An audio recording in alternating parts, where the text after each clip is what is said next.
Hello everyone. आज के इस वीडियो में हम बात करेंगे बीए प्रोग्राम की डिसिप्लिन हिस्ट्री। और इसका सेमेस्टर हमारा है तीसरे सेमेस्टर की जो हम पहली यूनिट कर रहे थे, दिल्ली सल्तनत की स्थापना। इसका ये पार्ट 3 है। देखिए, बहुत ही बड़ा चैप्टर है, ये एक वीडियो में बनाना पॉसिबल नहीं था, इसलिए ये तीसरा पार्ट है। इसका एक और लास्ट पार्ट आएगा, 4 पार्ट में चैप्टर कंप्लीट हो जाएगा। आज के इस वीडियो में हम तुगलक वंश जो है इसको पढ़ेंगे। मेरा नाम है सत्येंद्र प्रताप। आप मुझे इंस्टाग्राम पे फॉलो कर सकते हो, क्लबवेयर स्टडी पॉइंट मेरा यूजर नेम है। और आपको कुछ पूछना हो तो आप मुझे वहाँ मैसेज भी कर। देखिए एक बार आप, ये आपके सामने टोटल 5 वंश थे जो कि दिल्ली सल्तनत के तहत थे। इसमें आज हम तीसरा यानी तुगलक वंश पढ़ेंगे। सैयद और लोधी के बारे में आपकी बुक में ज़्यादा दिया नहीं है, क्योंकि ये ज़्यादा इंपॉर्टेंट ही नहीं है। जो क्वेश्चन आएंगे आपके इन 3 में से आएंगे। तो ये तीनों वंश आपके कंप्लीट हो गए हैं इस वीडियो समेत। इसके बाद जो चौथा वीडियो आएगा उसमें मैं आपको पांचों वंश से रिलेटेड जो इंपॉर्टेंट क्वेश्चन बनते हैं जिस तरह के, वो आपको समझा दूंगा। तो आपका ये पूरा चैप्टर खत्म हो जाएगा। तो स्टार्ट करते हैं तुगलक वंश। तो तुगलक वंश की स्थापना जो है वो गयासुद्दीन तुगलक के द्वारा की गई थी। और 1320 से लेके 1324 तक इनका शासन रहा है। तो खिलजी वंश के बाद तुगलक वंश ने शासन किया। और इसके संस्थापक जो थे वो गयासुद्दीन तुगलक थे। ठीक है, अलाउद्दीन खिलजी ने क्या किया था, किसानों पे 50% का टैक्स लगा दिया था। इस नीति से किसान जो थे वो खुश नहीं थे। फिर इनको इसके अलावा दूसरे कर भी देने होते थे। तो इन हालात में किसान उत्पादन बढ़ाने के लिए उत्साहित नहीं थे। तो ये चीज जो था वो गयासुद्दीन तुगलक इस चीज को समझ चुका था कि अलाउद्दीन खिलजी ने अपने टाइम पे जो टैक्स जो था, टैक्स व्यवस्था जो लागू की थी वो सही नहीं थी। तो इसने उसमें कुछ चेंजेस करने की कोशिश की। ठीक है, और उसको थोड़ा लिबरल, थोड़ा उदार बनाया अपनी व्यवस्था को। तो गयासुद्दीन तुगलक ने इक्तादारों से किसानों के साथ नरमी का बर्ताव करने के लिए कहा। यानी उनके साथ मतलब अच्छे तरीके से पेश आओ। उन्होंने पटवारी, आमिल और जो कारकुन जिसको हम क्लर्क कहते हैं, ठीक है, इन सबको भू राजस्व से जुड़े कर्मचारियों से थोड़ी बहुत हेराफेरी करने पर सख्ती से पेश ना आने और उनको नजरअंदाज करने की हिदायत दी। देखो, अलाउद्दीन खिलजी के समय में जो शासन व्यवस्था थी, कुछ चीजों को तो इसने लागू रखा, कुछ चीजों को, लेकिन बहुत सारी चीजों में बदलाव करे। देखो, जैसे कि अलाउद्दीन खिलजी के टाइम पे क्या था, बहुत सख्त रूल थे। ठीक है, अगर कोई भ्रष्टाचार करता पाया तो उसको नुकसान होगा, उसको मार दिया जाएगा, उसको सजा दे दी जाएगी, कठोर दंड मिलेगा। लेकिन इसने उसका अपोजिट किया, यानी थोड़ा सा मतलब नरम बर्ताव करो। ठीक है, अगर थोड़ी बड़ी कोई हेराफेरी करता है तो उसके साथ सख्ती से ना पेश आने के लिए कहा गया। ठीक है, यासुद्दीन तुगलक शाह ने खेतों की जो माप के आधार पे, जैसे कि खेतों की माप के आधार पे जो टैक्स लिया जाता था, उस व्यवस्था को छोड़ दिया इन्होंने।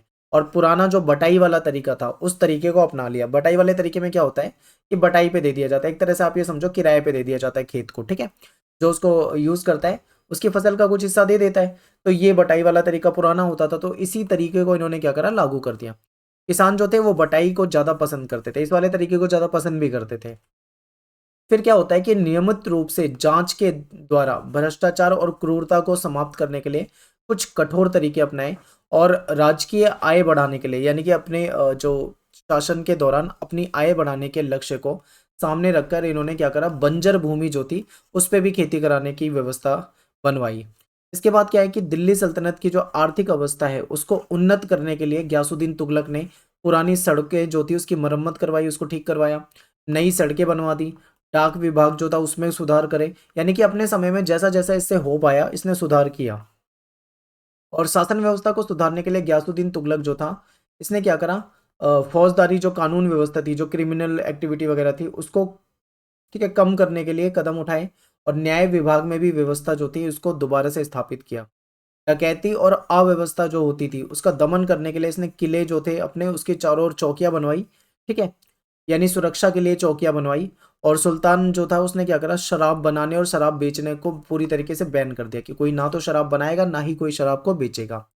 फिर जो हुलिया प्रथा थी, आपको पता होगा खिलजी के समय में हुलिया प्रथा प्रथा में क्या होता था कि जो हमारे सैनिक होते थे उनका हुलिया लिखा जाता था कि कौन किसका कैसा हुलिया है। ठीक है, कैसे हाइट वगैरह सारी चीजें लिखी जाती थी।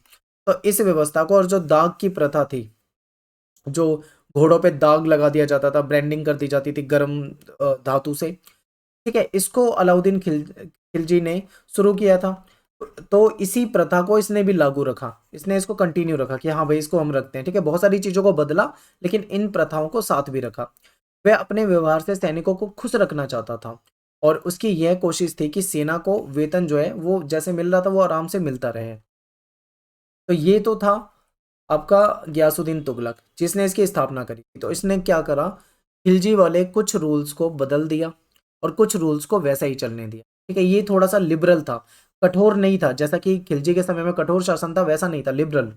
लेकिन इसके बाद जो दूसरा शासक आता है मोहम्मद बिन तुगलक, ये इसके बारे में आप पढ़ोगे तो आपको पता लग जाएगा, इसको मूर्ख शासक भी कहा जाता है। ठीक है, मूर्ख शासक क्यों कहा जाता है? क्योंकि इसने 5 ऐसे फैसले लिए अपने जीवन में जिसमें ये पांचों के पांचों फैसले में असफल रहा, और फैसले भी बहुत ज्यादा मतलब अजीब थे। ठीक है, तो कुछ इतिहासकार इसको बहुत चालाक और बहुत अच्छा मानते हैं। इसलिए अच्छा मानते हैं क्योंकि इसका जो इंटेंशन था, इसका जो उद्देश्य था, वो तो अपने राज्य का भला करना था, लेकिन वो अपने कार्यों में असफल रहा। तो इस कारण से भी कुछ लोग इसे मूर्ख कहते हैं, तो कुछ लोग इसे अच्छा भी मानते हैं। ठीक है, तो समझते हैं आखिर। तो इतिहासकार जो है उनके लिए मोहम्मद बिन तुगलक का जो चरित्र है और उसकी जो पॉलिसी है, जो नीतियां हैं, उसको समझना एक बहुत मुश्किल काम था। बर्नी जो है वो कहता है कि उसके बर्नी भी उसके चरित्र को सही तरीके से मूल्यांकन नहीं कर पाया, नहीं समझ पाया उसे। ठीक है, वह अपने समय का अद्वितीय बहुमुखी विद्वान था और वह अपने समय से बहुत आगे था, मतलब बहुत आगे के, मतलब ऐसी ऐसी पॉलिसी लेकर आता था, ऐसी ऐसी चीजें बनाता था जो मतलब बिना सोचे समझे किस तरीके की चीजें थी, आपको आगे समझ में आएगी। और कुछ कहते हैं कि वो सूझबूझ और तार्किक शक्ति जो थी उसकी लाजवाब थी।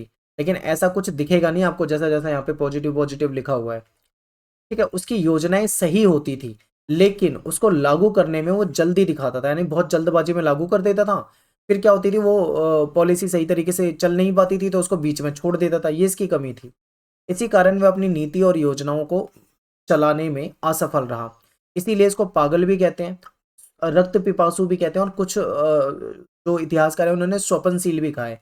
तो ये 3 नामों से उसको संज्ञा दी जाती है। ठीक है, पागल भी कहा जाता है, रक्त पिपासु भी कहा जाता है, स्वपनशील भी कहा जाता है। तो इंपॉर्टेंट है, याद रखना है।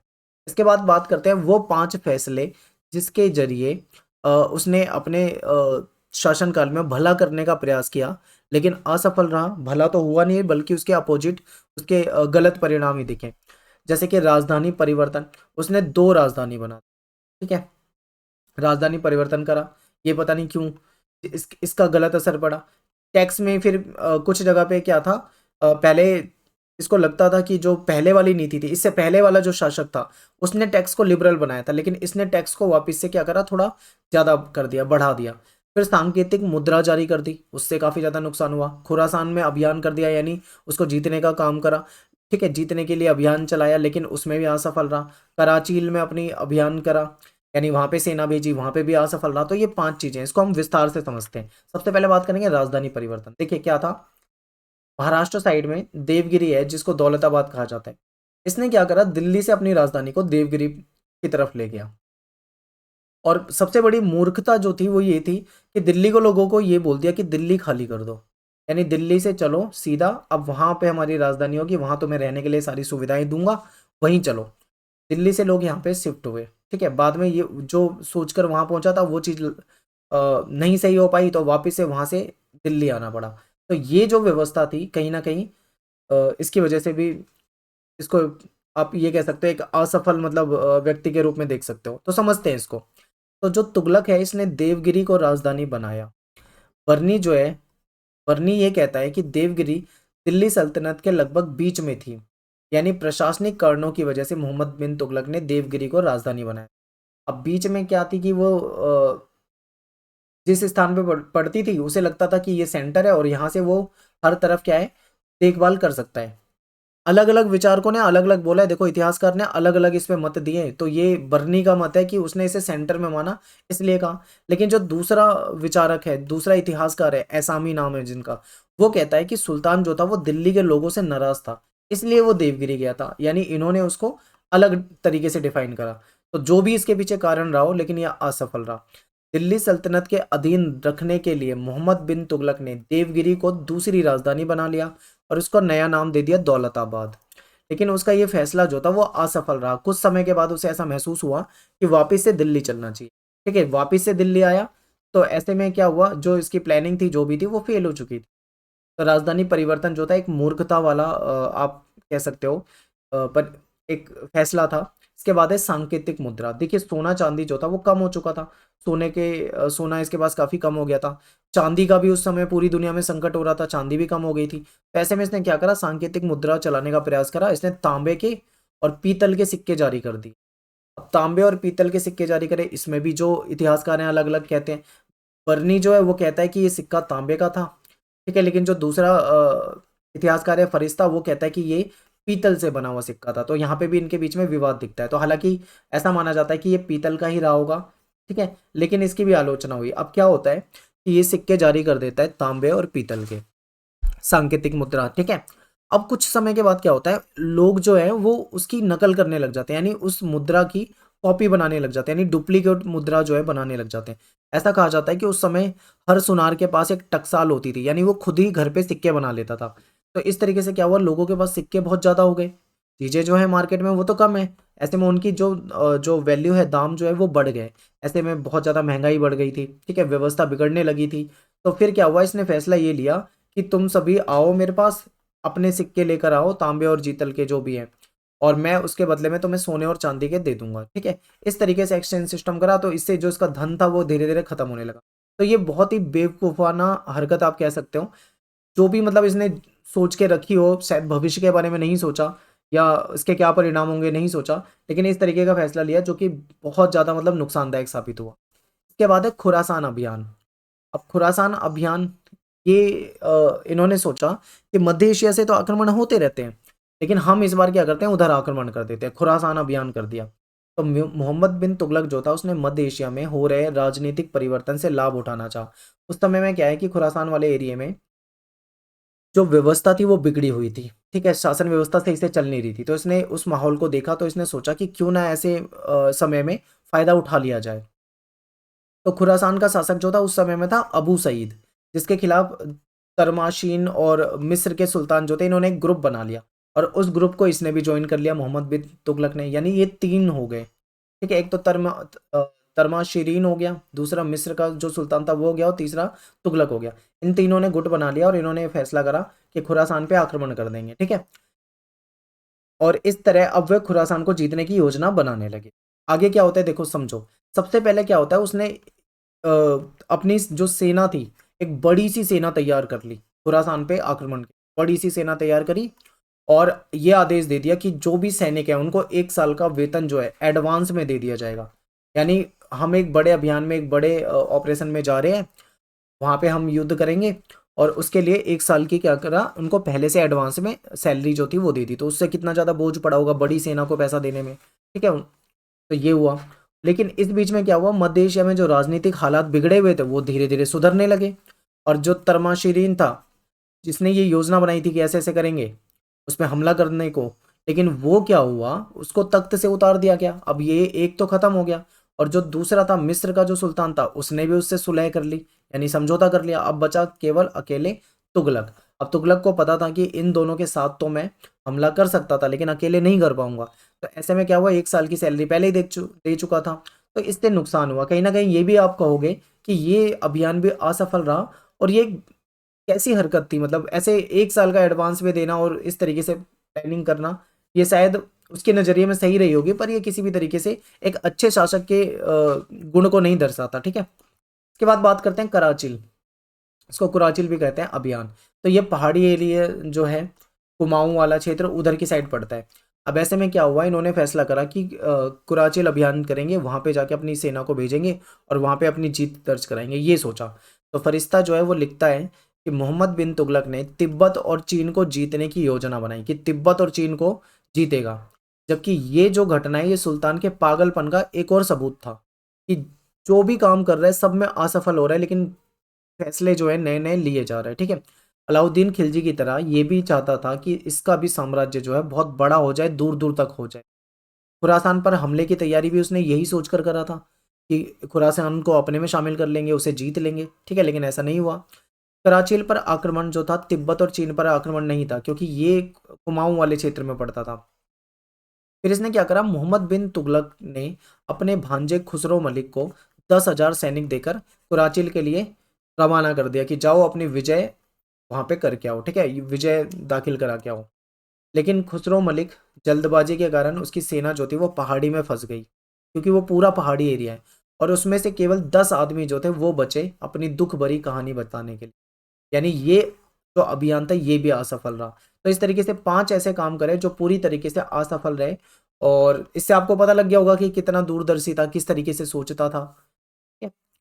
इसके बाद बात करते हैं, नेक्स्ट आता है फिरोज तुगलक। इसने कुछ परिवर्तन करने की कोशिश की, क्योंकि ये जो फिरोज तुगलक है ये मोहम्मद बिन तुगलक के साथ रह चुका था। ठीक है, तो वो उसकी नीतियों को जानता था। तो फिरोज तुगलक जो था उसका जो शासनकाल है उस समय शुरू हुआ जब तुगलक साम्राज्य के विघटन की प्रक्रिया जो थी वो तेज हो रही थी। ठीक है, दक्षिण के राज्य जो थे वो आजाद हो रहे थे, तुगलक साम्राज्य का जो शेष हिस्सा था वो भी धीरे धीरे मतलब तनावपूर्ण स्थिति में जा रहा था। इन हालातों में समस्याओं का समाधान जो था वो कोई आसान बात नहीं थी, कोई मतलब इतना आसान नहीं था कि इतनी सारी समस्याएं देश में चल रही है, शासन में चल रही है, उसको सुधार ले।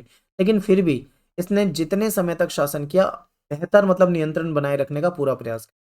तो फिरोज तुगलक के बारे में पढ़ते हैं। अब बात करते हैं प्रशासनिक गतिविधि, इंपॉर्टेंट है, पेपर में पूछा जाता है। ठीक है, याद रखिए। तो इसने क्या करा, शासक बनने से पहले फिरोज तुगलक जो था इसको प्रशासन का एक्सपीरियंस था, क्योंकि इसने मोहम्मद बिन तुगलक के संरक्षण में ही राजकीय शिक्षा ली थी, और उसके जो सार्वजनिक कार्य थे उसका भी इसको काफ़ी अनुभव था। तो उसने मोहम्मद तुगलक की जो नीति थी उसको असफल होते हुए देखा था। उसने देखा था कि किस किस प्रकार से वो पॉलिसी बनाता था, उसको लागू करता था और फेल हो जाता था उसमें। तो वो इस चीज़ को देख चुका था, और उसको ये बात पता थी कि जो उलमा हैं, जो सूफी हैं, जो धर्मगुरु हैं, वो सभी उससे नाराज थे, मोहम्मद बिन तुगलक से। ठीक है, अमीर जो और स्थानीय सरदार जो थे वो भी कहीं ना कहीं विरोधी हो चुके थे। तो ऐसे में फिरोज तुगलक इस बात को समझ चुका था कि अगर उसने मोहम्मद बिन तुगलक वाली जो पॉलिसी है अगर उसको ही वो आगे लागू करेगा तो वो ठीक नहीं होगा। ठीक है, प्रशासन की समस्याओं को बिल्कुल उसने समझ लिया था कि प्रशासन की जो समस्या है उसको नए तरीके से सुलझाना होगा, कुछ नया करना होगा। तो ऐसे में उसने क्या करा, तुष्टीकरण की नीतियां बनाई। इसने क्या करा, इसे पता था जो अमीर लोग हैं वो पुराने शासक से नाराज थे। तो उसने सोचा कि मैं अमीरों का सहयोग प्राप्त कर लूं। अमीरों के सहयोग प्राप्त करने के लिए इसने काम किए। क्या काम करे, तो देखो उसने उसकी नीति का महत्वपूर्ण उद्देश्य था अमीरों को शांत रख। अमीर शांत कब रहेंगे, अमीर शांत तब रहेंगे जब राजनीतिक और आर्थिक अधिकारों पर सुल्तान जो है, यानी कि जो उनके राजनीतिक और आर्थिक अधिकार है उस पर सुल्तान जो है, शासक जो अपनी कृपा दृष्टि बनाए रखे। ठीक है, वो जैसा करे उनको करने दे। तब दूसरा क्या है, उसने अमीरों का सहयोग प्राप्त करने के लिए उन्हें बड़े बड़े इकते जो एरिया होते थे वो दे दिया और उसको वंशानुगत बना दिया। यानी ये किसी व्यक्ति को मिल गया वो, तो उसके बाद फिर दूसरा जो उसका बेटा आएगा उसे मिलेगा, फिर उसके बेटे को, यानी वंशानुगत बना दिया। और उन्हें बड़ी बड़ी जागीरें दे दी, और ये बोल दिया कि जाओ अपनी अपनी जागीरों में अपनी इच्छा के अनुसार काम करो, पूरी छूट है तुम्हें। तो ऐसे में क्या हुआ, जागीरों में जो उपज होती थी, जो फसल होती थी, उसका जितना लाभ होता था वो अमीर लोग थे वो अपने पास रख लेते थे। इससे अमीर लोग जो थे वो धीरे धीरे खूब पैसे वाले बन गए। ठीक है, और क्या हुआ कि वो कुछ अगर गलत भी कर दें तो भी उनके साथ मतलब कुछ गलत होता नहीं था, उनकी कोई पकड़ नहीं होती थी, वो पूरी तरीके से मतलब आजाद हो चुके थे। तो ये जो तुष्टीकरण वाला नीति थी, जो अमीरों को खुश करने वाली नीति थी, बेशक से उससे अमीर खुश जरूर हुए होंगे, लेकिन कहीं ना कहीं ये उसके राज्य के लिए अच्छी चीज नहीं थी। ठीक है, आगे देखो उसने क्या करा। सुल्तान की दयालुता का एक और कार्य यह था कि उसकी प्रजा के किसी भी मनुष्य के, जो किसी कार्यालय में किसी ऑफिस में काम करता हो, उसे किसी प्रकार की कोई सहायता मिलती हो, कोई भत्ता मिलता हो, तो उसके मरने के बाद उसकी जो जायदाद है, उसकी पदवी है या जो उसको इनाम मिला हो, वो उसके वंशजों में बांट दिया जाएगा। एक तो ये पॉलिसी बना दी। फिर इसके बाद क्या है कि हर वर्ष या हर तीसरे वर्ष जो टैक्स निर्धारण होता था कि टैक्स कितना दिया जाएगा, ठीक है, उसने उसके लिए एक राजस्व की नीति राशि, एक अमाउंट जो है वो नियत कर दिया कि भाई तुम्हें इतना ही अमाउंट देना होगा। ठीक है, टेंशन फ्री रहो, बस हमें इतना अमाउंट दे दो। तो इससे भी मतलब कहीं ना कहीं ये एक, आप बोलोगे कि एक लिबरल नीति थी, जिससे कि लोग जरूर खुश होंगे। ठीक है, तो इस व्यवस्था से लोगों को बड़ी सुविधा हुई, क्योंकि उनको अब टैक्स बहुत ज्यादा नहीं देना पड़ रहा होगा यहाँ पे। ठीक है, और ये जो है उसके पूरे शासन काल तक वो जो उसने टैक्स बता दिया वो अपरिवर्तित रहा। यानी कि जितना बता दिया उतना ही टैक्स उसने लिया, उसको ना तो बढ़ाया, ठीक है, ना ही मतलब कोई अलग से बोझ डाला। फिर फिरोज ने क्या करा, शासन प्रबंध में ढील का परिचय जरूर दिया। कुछ इतिहासकार ऐसा कहते हैं कि इसके परिणाम जो थे वो अच्छे नहीं निकले। इस जो इसने प्रशासन में ढील दे दी, इसकी वजह से क्या हुआ, शासन में अनाचार हुआ, भ्रष्टाचार फैला, शिथिलता फैल गई। उसने कर्मचारियों के भ्रष्टाचार जैसे, कर्मचारी जो थे उस पर भ्रष्टाचार जैसे गंभीर, ठीक है, भ्रष्टाचार जैसे जो गंभीर अपराध थे उसकी ओर भी ध्यान नहीं दिया। और उसके शासनकाल में कोई कड़ी सजा देने की कोई प्रथा तो थी नहीं, वो प्रथा तो खत्म हो चुकी थी। तो पूरी व्यवस्था जो थी वो लचर हो गई थी, जिसको भ्रष्टाचार करने का मन करे वो करता था, जिसको जो मन करे वो करता था। ज़्यादा मतलब लिबरल व्यवस्था इसके काल में आ चुकी थी। ठीक है, जब तक फिरोज तुगलक जीवित रहा, अमीर और सरकारी कर्मचारी का समर्थन उसको मिलता रहा, क्योंकि इतनी छूट अगर देगा तो समर्थन तो मिलना ही था। लेकिन उसकी नीति का नतीजा जो था वो ऐसा निकला कि दिल्ली सल्तनत के लिए अच्छा साबित नहीं हुआ। आर्थिक रूप से अमीरों की शक्ति जो थी वो बढ़ चुकी थी। इसका फल ये हुआ कि उसको राजनीतिक तौर पे दबाना कठिन हो गया। राजनीतिक तौर पे अब अमीरों पे कंट्रोल नहीं किया जा सकता था। फिरोज तुगलक के मरते ही विघटन की प्रक्रिया जो थी वो तेज हो चुकी थी। अब देखो, फिरोज तुगलक ने ऐसे काम करे, लिबरल नीति अपनाई, लेकिन इसने कुछ ऐसे काम भी करे जो बहुत अच्छे थे। सार्वजनिक हित यानी सभी के हितों के लिए कुछ काम करे जो कि अच्छे थे। जैसे कि देखो, इसने क्या करा, जो किसानों पे ध्यान दिया, जो किसान होते थे उस पे ध्यान दिया विशेष। ठीक है, खेती की उपज को बढ़ावा देने के लिए इसने नहरें खुदवा दी, जिससे कि सिंचाई का पानी मिल जाए। ठीक है, इसने बहुत सारे शहरों की स्थापना कर दी, जैसे फिरोजाबाद दिल्ली में है, फतेहाबाद, जौनपुर, हिसार फरोजा, इस नाम से ये फेमस थे। इसके अलावा 200 सराय बना दी, कई पुल बना दिए, बहुत सारे तालाब बनवा दिए। ठीक है, और दिल्ली के आसपास कई सारे बाग जो थे उनका पुनरुद्धार करवा दिया। इसके अलावा उसने शिक्षा को भी प्रोत्साहन दिया, मदरसे की स्थापना कर दी। सुल्तान ने दिल्ली में अस्पताल बना दिया जिससे रोगियों की देखभाल हो सके, हकीम नियुक्त कर दिए, दवाई फ्री मिलने लगी। ठीक है, दवाई वगैरह सब कुछ वहां मिलने लगी, पूरा एक अच्छा मैनेजमेंट बना दिया। और इसके बाद देखो क्या होता है, नए विभाग की स्थापना कर दी इसने। कई विभाग ऐसे थे जो नए बनाए, जैसे कि दीवाने खैरात हो गया, दीवाने इस्तहीका हो गया। अब दीवाने खैरात जो है ये किस लिए काम करता था, जैसे मान लो कोई गरीब लड़की है, उसके विवाह के लिए पैसा चाहिए, तो ये जो दीवाने खैरात है ये गरीब लड़की के विवाह के लिए पैसा उपलब्ध करा देता था। ठीक है, और ऐसे मान लो कोई ऐसा व्यक्ति है जो योग्य है लेकिन आर्थिक दृष्टि से वो काम नहीं कर सकता, सक्षम नहीं है, तो इनको आर्थिक सहायता देने के लिए भी तुगलक ने एक और नया विभाग बनवाया जो दीवाने एस तहीकाकू के नाम से फेमस था। ठीक है, इसके लिए उसने 36 लाख टके का पूरा एक बजट बनाया जो इस पे खर्चा किया जाता था। इसके अलावा ठीक है, दासों से संबंधित भी एक विभाग बना दिया, और दासों को इसके समय में महत्व दिया जाने लगा था। ठीक है, दीवाने बंदगान के नाम से। ठीक है, तो ये कुछ ऐसे काम हैं इसके फिरोज तुगलक के जो कि सराहनीय थे और सही थे। तो यहाँ पे जो हमारा पार्ट 3 है ये हमारा ख़त्म हो जाता है, और तुगलक वंश के बारे में जो भी इंपॉर्टेंट है वो सारा आपको यहाँ पे बताया है। पढ़ने के लिए तो बहुत कुछ है, आप और भी काफ़ी चीज़ें पढ़ सकते हो, लेकिन जितना मैंने आपको पढ़ाई ये इनफ है, इससे ज़्यादा आपको पढ़ने की ज़रूरत नहीं पड़ेगी। पेपर के दृष्टि से इतना काफ़ी है आपके लिए। ठीक है, और इसके बाद पार्ट 4 आएगा, लास्ट पार्ट, जिसमें आपको ये चैप्टर कंप्लीट कर दिया जाएगा और जो और इंपॉर्टेंट चीज़ें बची हुई है इस चैप्टर से वो आपको समझा दी जाएगी। तो मिलते हैं नेक्स्ट वीडियो में। थैंक्स फॉर वॉचिंग सभी को। जय हिंद, जय भारत।